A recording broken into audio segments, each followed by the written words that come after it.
Good morning to all of you once again in this business study class. Yesterday we were making discussion on chapter number 5, that is organizing, and we have discussed the type of organizational structure.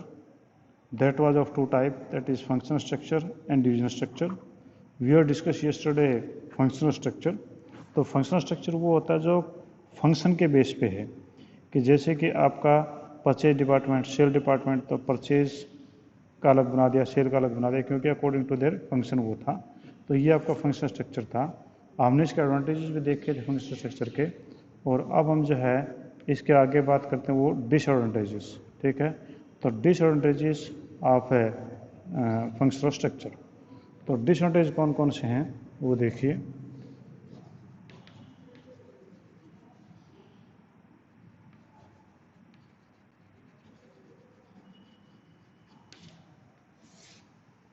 तो disadvantage सबसे पहला है place less importance to overall objective of organisation. Place less importance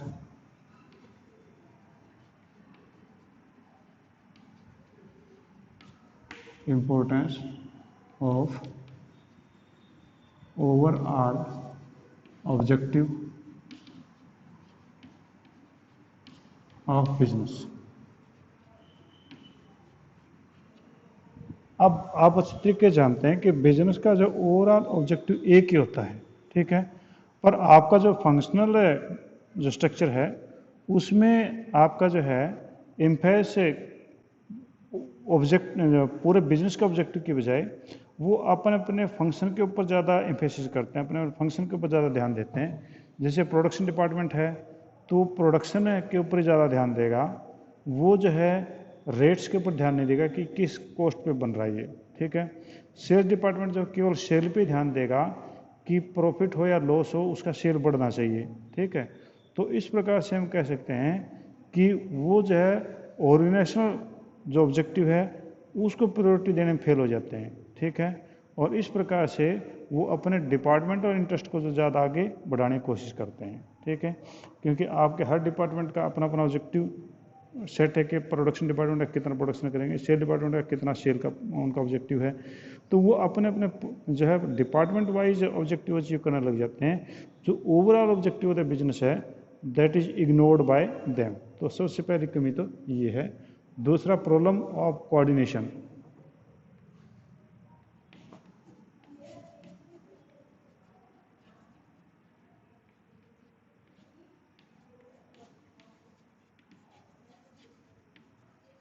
problem of coordination, coordination का सहयोग। अब इसके अंदर जो है each department specialize in their own functions, so they fail to understand the priority of the other department. क्योंकि हर department जो भी है they are expert of their functions and they don't know the importance of other department functions.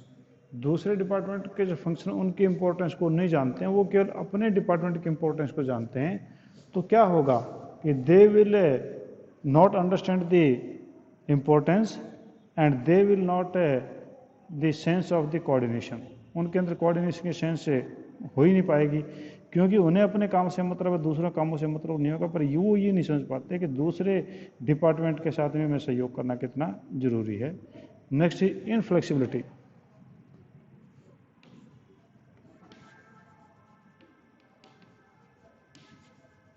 बेटा ये speaker बंद करो, किसका है? इनफ्लेक्सिबिलिटी। इनफ्लेक्सिबिलिटी होता है जिसमें आपका जो कोई फ्लेक्सिबिलिटी की संभावना नहीं होती है। तो in functional structure employees develop है narrow perspective as they get trained in the area of और स्किल ओनली, कि उनका जो है केवल एक एरिया के अंदर उनको ट्रेन दिया है, एक एरिया के अंदर उनको स्किल दिया है। They can not be transfer to other departments, उनको दूसरे डिपार्टमेंट ट्रांसफर करना पॉसिबल नहीं है। इसका मतलब ये हुआ कि if there is a requirement in the sale department and you have the surplus person in the production department, then it is not possible to transfer these production persons to the sales department, because they are only expert in the production, they are not expert in the marketing और the sales. तो यहाँ पर inflexibility इसी प्रकार से है कि functional head do not get training of top level management, top level position as they were enable to gather the experience in diverse areas. और इसी प्रकार से मैनेजर्स के लिए भी बड़ी दिक्कत है कि उन लोगों को भी इनफ्लेक्सिबिलिटी है कि they also can't get the training और experience from the other department also because the top level management will keep them in a same department. तो सेम डिपार्टमेंट की नॉलेज तो ले लेंगे पर वो दूसरी जगह नहीं जा सकते। तो from the point of view of the organisation it is also inflexible because you can't transfer your personnel into the other department when you request, and same is thing also for the personnel also that they cannot transfer to the other department and they cannot get the extra knowledge from the other departments। तो ये यहाँ पर दिक्कत है। Next is conflicts of interest।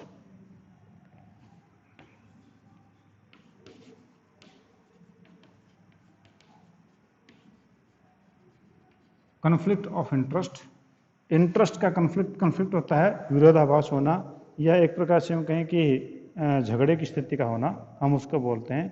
अब कहते हैं कि आपका कन्फ्लिक्ट ऑफ इंटरेस्ट जो टू डिपार्टमेंट्स के अंदर नेचुरली होगा। जैसे कि आपका सेल डिपार्टमेंट है उसका जो है ज़्यादा से ज़्यादा डिस्काउंट के लिए होता है कि ताकि so that sale could be increased, but finance department put the objection on it because it requires the profit. It means the both department having the same organization but having their different objectives. Sales department has the objective of making more and more sale while the finance department has making more and more profit. It is the objective. It means there will be conflict। दोनों का एकदम से विरोधाभासी है। कम rate में हम माल बेच देंगे ज़्यादा बिकेगा तो प्रॉफिट घटेगा, जबकि फाइनेंस डिपार्टमेंट कहता है कि ज़्यादा रेट में बेचो ताकि हमारा प्रॉफिट बढ़े। तो दोनों के बीच में कन्फ्लिक्ट हो जाता है, दोनों का बड़ा ऑब्जेक्शन इसमें रहता है। Difficulty to fix accountability,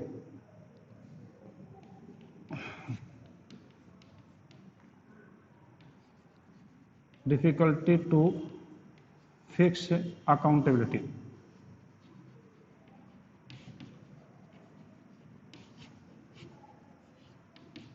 accountability तो जवाबदेही।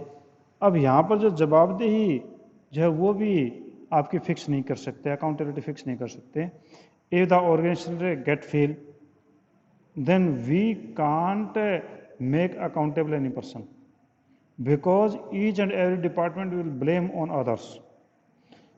Finance department will make the blame on sale department that they sold the goods on less prices and therefore we have suffered a loss. Sale department can put the objection blame on the production department that they have made the inferior goods and therefore we have sold the goods on less cost, and the production department will put the blame on the purchase department that they have purchased the inferior quality of raw material।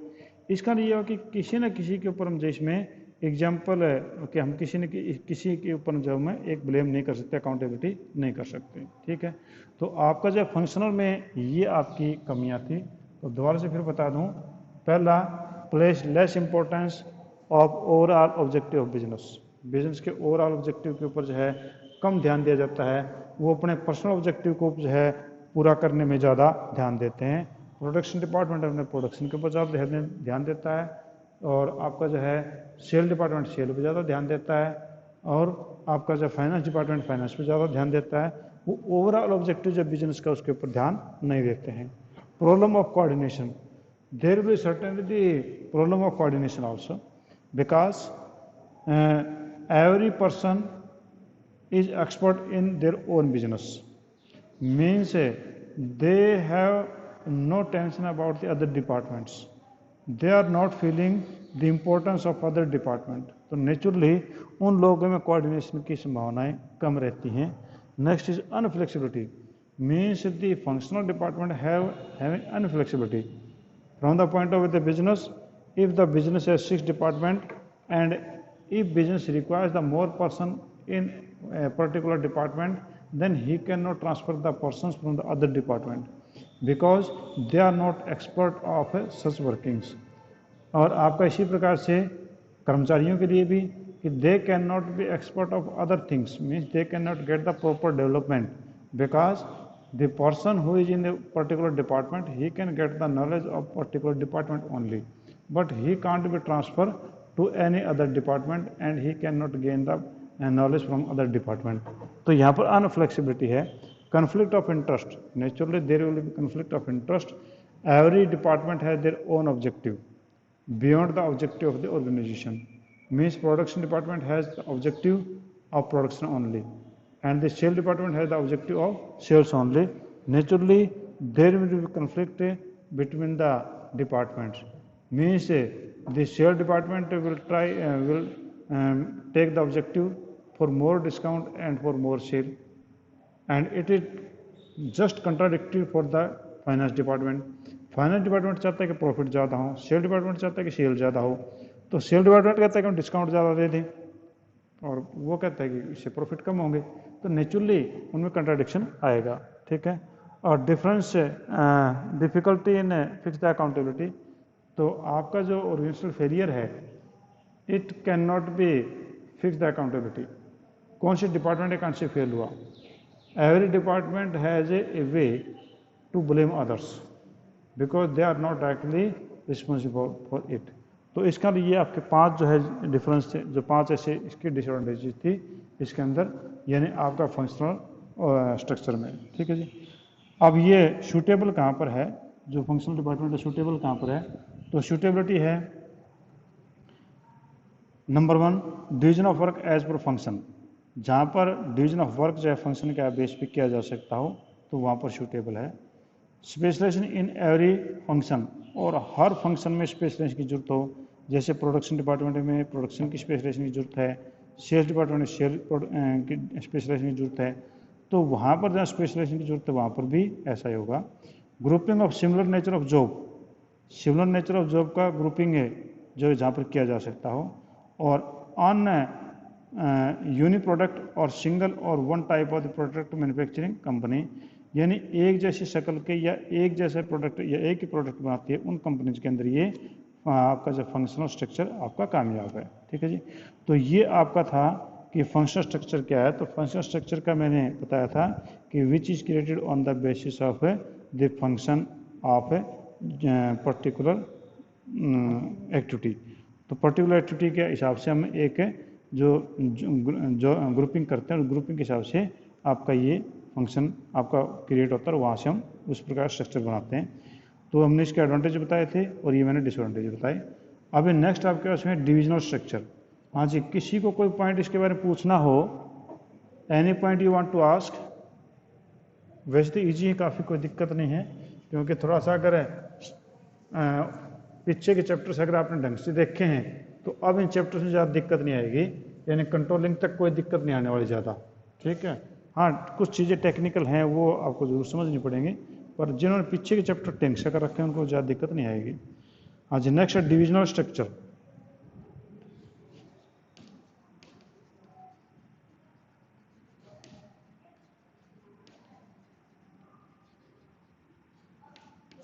Divisional structure, जैसा ये नाम अपने आप में दिख रहा है कि डिविजनल विभागीय हम उसको बोलते हैं इसको. ठीक है. तो ये कहते हैं कि when the organization is large in size and its production is more than one type of product, एक से ज़्यादा प्रोडक्ट बनाते हैं तो आपका जो है then activity related to one product are grouped under one department. ठीक है. तो आपका जो है जिस प्रकार से हम एग्जांपल ले लें कि आपके प्रोडक्शन है, एक कंपनी जो है वो सोप भी बनाती है, टेक्सटाइल का काम भी करती है, मेडिसिन का काम भी करती है, कॉस्मेटिक का काम भी करती है. अब वो सारे की सारी चीज़ें एक जैसी नहीं हो सकती हैं. एक प्रोडक्शन के अंदर, एक कंपनी के अंदर इन सारी चीज़ों का प्रोडक्शन नहीं हो सकता, एक फैक्ट्री नहीं हो सकता. इसका क्या हुआ कि हर एक प्रोडक्ट का डिवीजन बना दिया. एक आपका डिवीजन सोप का डिवीजन बना दिया, एक टेक्सटाइल का बना दिया, एक मेडिसिन का बना दिया, एक कॉस्मेटिक का बना दिया. तो हर प्रोडक्ट का एक डिवीजन बना दिया और वो ठीक उसी प्रकार से आपका जो है काम करते रहेंगे, बराबर बराबर काम करते रहेंगे. तो ये आपका क्या रहता है डिविजनल स्ट्रक्चर. ठीक है. तो अब आप समझ गए इस बात को कि आपका फंक्शन स्ट्रक्चर में तो केवल एक ही प्रोडक्ट था, उसी के अंदर जो है आपके अलग अलग फंक्शन के बेस पे काम कर दिए थे.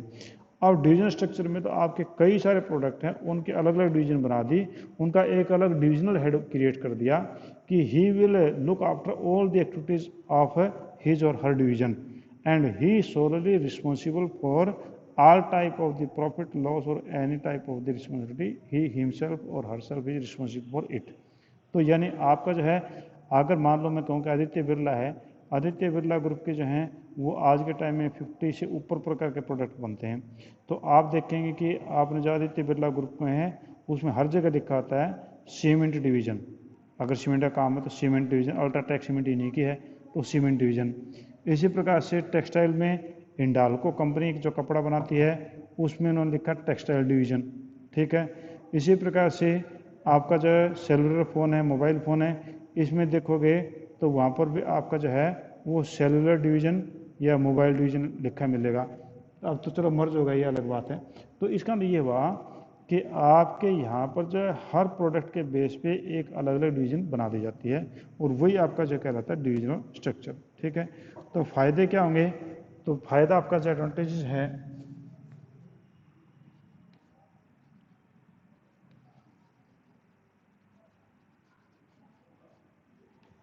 एडवांटेज पहला तो ये है product specialisation.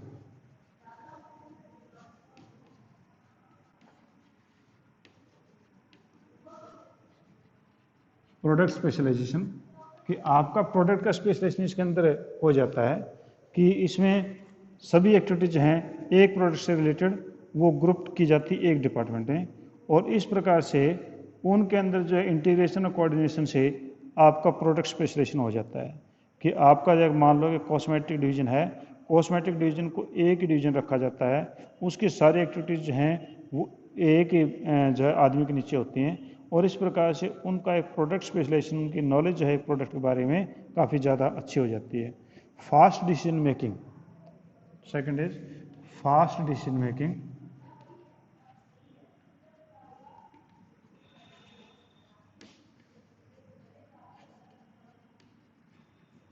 Fast decision making means decision making is more faster than the other structure, क्योंकि इसमें जो है there is no dependency on other department taking decision. आपका एक डिवीजन का हेड है, he will take all the decision, he is no making any wait for the decision of other departments, ठीक है। क्योंकि फंक्शनल में क्या था कि आप कोई भी डिसीजन लेते हैं तो प्रोडक्शन डिपार्टमेंट, सेल डिपार्टमेंट, आपका फाइनेंस डिपार्टमेंट सभी से आपने कंसल्ट करना पड़ता है और उसमें जो काफ़ी टाइम लगता है, पर यहाँ पर ऐसा नहीं है। तो यहाँ पर जो सीधे रूप से आप डिसीजन ले सकते हैं, तो डिसीजन जो फास्ट होता है। अकाउंटेबिलिटी,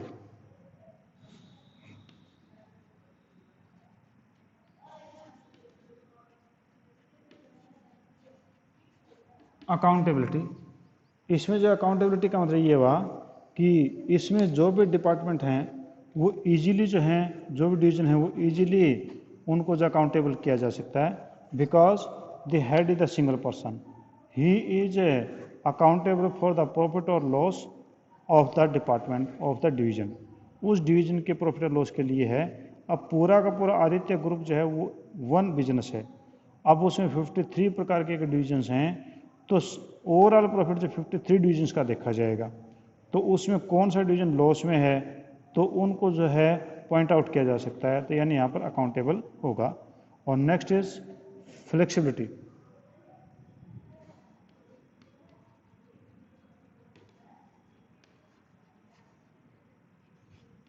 फ्लेक्सिबिलिटी यहाँ पर आपकी लॉसशीलता इसके अंदर है काफ़ी ज़्यादा होती है, फ्लेक्सिबिलिटी इसमें है, क्योंकि आपका फास्ट डिसीजन है मेकिंग के कारण से आपकी फ्लेक्सिबिलिटी इसमें काफ़ी ज़्यादा होती है। Expansion and growth,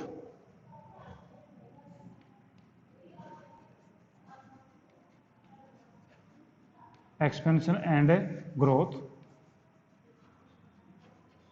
means if the business want to introduce any new one product then they can easily adopt it।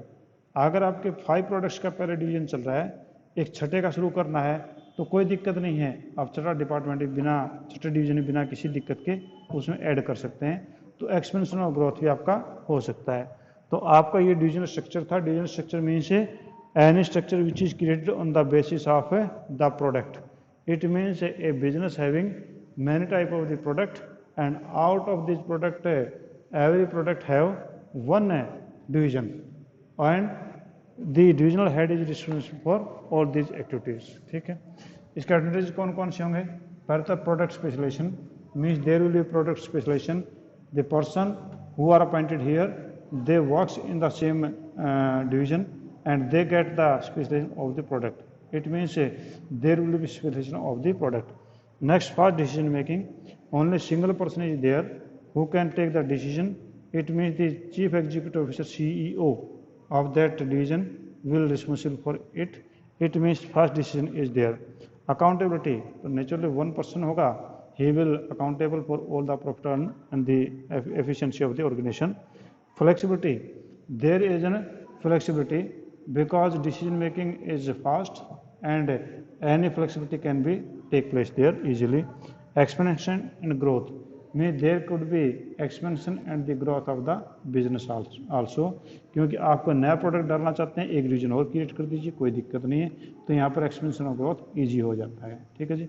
Next is that is disadvantages. आपका जो है डिसएडवांटेज कौन कौन से हैं हम उसको डिस्कस कर लेते हैं. तो यहाँ पर दिख रहा है कि बड़े फायदे हैं और कुछ इसके नुकसान भी हैं जो कि हो सकता है फंक्शनल वाले से हमें ज़्यादा दिक्कत दे सकते हैं.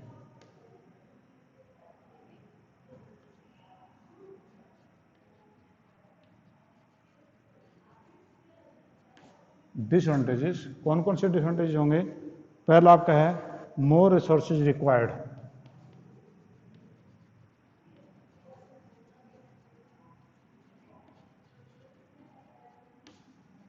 नेचुरली ज़्यादा रिसोर्स की जरूरत होगी क्योंकि जितने डिवीजन उतने बिजनेस बढ़ गए उनके, तो जितने डिवीजन उतने आपके बिजनेस हो गए, तो नेचुरली वहाँ पर आपको ज़्यादा से ज़्यादा कैपिटल की रिक्वायरमेंट होगी, ज़्यादा से ज़्यादा आपके जो है फिजिकल रिसोर्सेज की जरूरत होगी, तो इसलिए more resources required.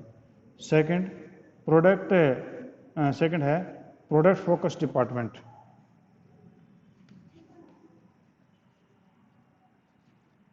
Product focus department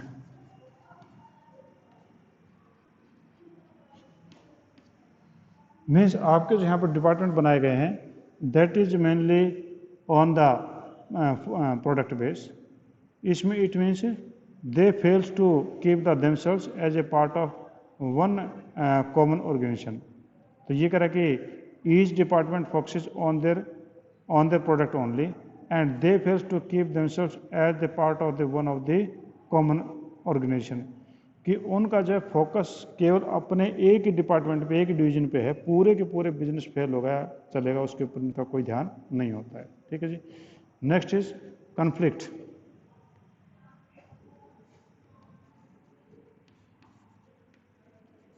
अब आप ये कहें कन्फ्लिक्ट इसमें किस चीज़ का है? हाँ कन्फ्लिक्ट है क्योंकि जब पूरे के पूरे बिजनेस की जब मीटिंग होती है तो मीटिंग के अंदर जिस प्रकार से भारत सरकार जिस प्रकार से बजट एलोकेट करती है, ठीक इसी प्रकार से यहाँ पर बजट एलोकेट होता है. तो वहाँ पर जो है जब बजट का एलोकेशन होता है तो उस जगह इनके कन्फ्लिक्ट आ जाते हैं. जो ज़्यादा कमा रहा है वो कहता है कि हमें ज़्यादा बजट दीजिए, और जो कम कमा रहा है वो कह रहा है कि हमें ज़्यादा रिसोर्स की ज़रूरत है. तो यहाँ पर कन्फ्लिक्ट आपका आ जाता है. ठीक है. Increase in cost.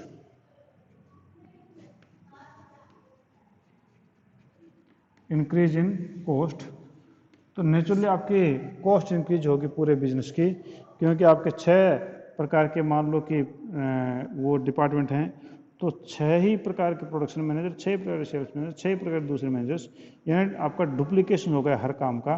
तो इस प्रकार से आपका जो है इसमें कॉस्ट भी आपकी बढ़ जाती है. ठीक है जी. सूटेबल कहाँ पर होगा?